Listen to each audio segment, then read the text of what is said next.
Number one, flipping. Flipping is, will be, has been, and will always be allowed. Number one, flipping. Flipping is, will be, has been, and will always be allowed.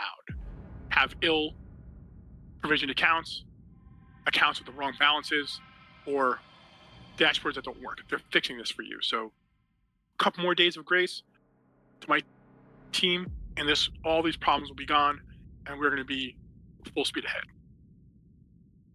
Good things are happening. Don't listen to social media. Whatever this growing sentiment is about why we're late on payments. It's because I reset 9 days for you. You got 9 days of free trading. So that is the problem. That is why we are so backed up, because that takes quite a bit of manual reconfiguration across, I can't tell you how many systems, to make that right. A few more things. If you have a dashboard problem, an account that wasn't, dashboard problem, accounts that are missing, or P&Ls that don't match, please just chill out for a day. I just talked to my entire tech team, and that process is iterative. Because we reset so many days, those days have to be manually checked across 57,000 accounts.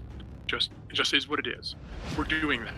For some reason, we end up with as many joiners now, sometimes more than we do in the middle of the day. But this is my witching hour, so I appreciate all of you that are up with me. A couple things I want to talk about. The first is our favorite subject is payouts and payout approvals, and why they got so backed up. And it's very simple. So here we are right now stuck between like 9. Hey, good evening, everyone. How are you? We're stuck between 9:10 and 9:13 on payout approvals, and here's why. Because we reset you a whole week, and what we are running into are issues with having to get back and forth between paper trading server and all the various accounts that floated between them. So I just had a call from my team. Here's what we're going to do. We're going to, pardon the pun, fast track payment approvals up to 9/18.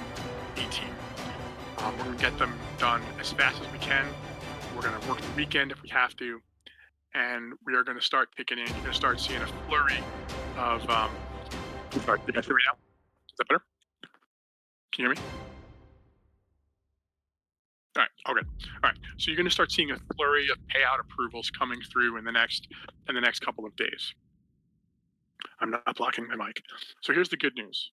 We're going to have payout approval automation to you by Tuesday or Wednesday of next week, all built in, completed. So payout approvals will not have to be mapped to the dashboard. It's going to be pretty amazing.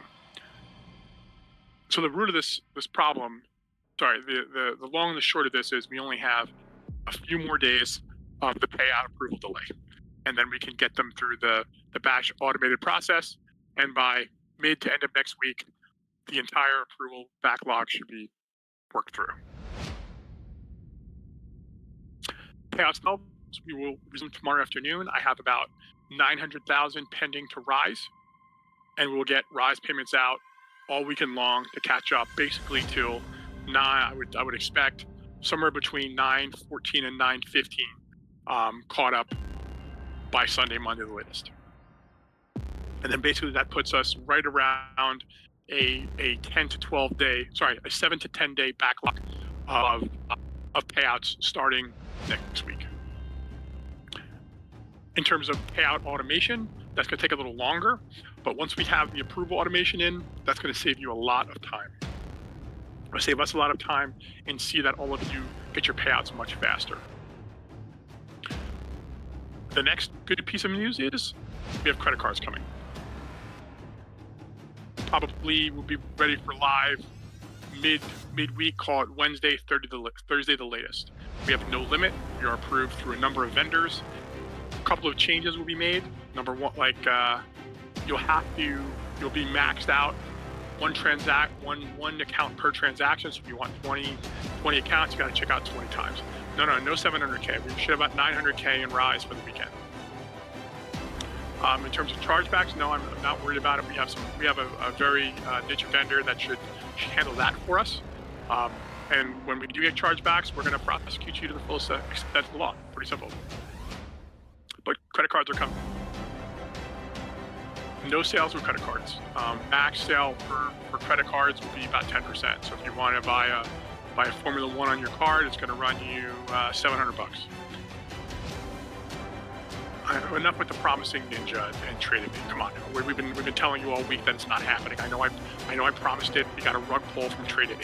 It unfortunately the situation really sucks. I can go into it if you guys really care, but the fact of the matter is we're not getting Trading for at least 10 months. But here's what we will have: we will have TradingView and Ninja support mid-October.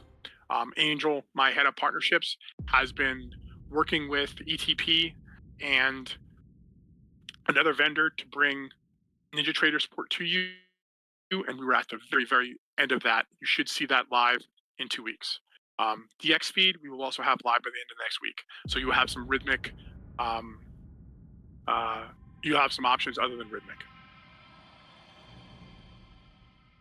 Another thing, we've seen a lot of problems with the platform, various connectivity. And it's not rhythmic. It's not known to be a mass rhythmic problem. So here is what I'm going to say. If some of you have an issue with Nitro connecting, try Quantower. Try loading Quantower. Try seeing if that will connect to the Fast Track Trading server. If it does, that gives us ammunition to go to our Nitro support and get a flash update to correct whatever the issue is. But we're not going to know unless you are able to connect with Quantower, because Quantower and Nitro are the same thing. Nitro is just our version of it. That's all I got. My team is not going to let you. Number one, flipping. Flipping has been, and will always be allowed. What we are going to do is put some guardrails around it. So what that means is if you traded full positions for 5 or 6 days, you're not going to be allowed to just flip one micro contract for 4 days. And we're not going to allow that anymore. But you will be able to flip a mini or 2 or 4 micros for 2 days. My point is, we're just going to put some guardrails around it to maintain the rules and keep this as the most trader-friendly problem in the space. The second is, what do we mean when we say we are looking for bad actors?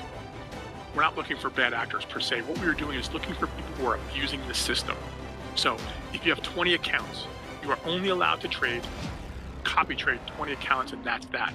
If we've detected that you've traded 21, not forget about 40. If we've detected you've copy traded 21 accounts, your accounts will be closed, your profits will be forfeited, and you will be banned from FTT.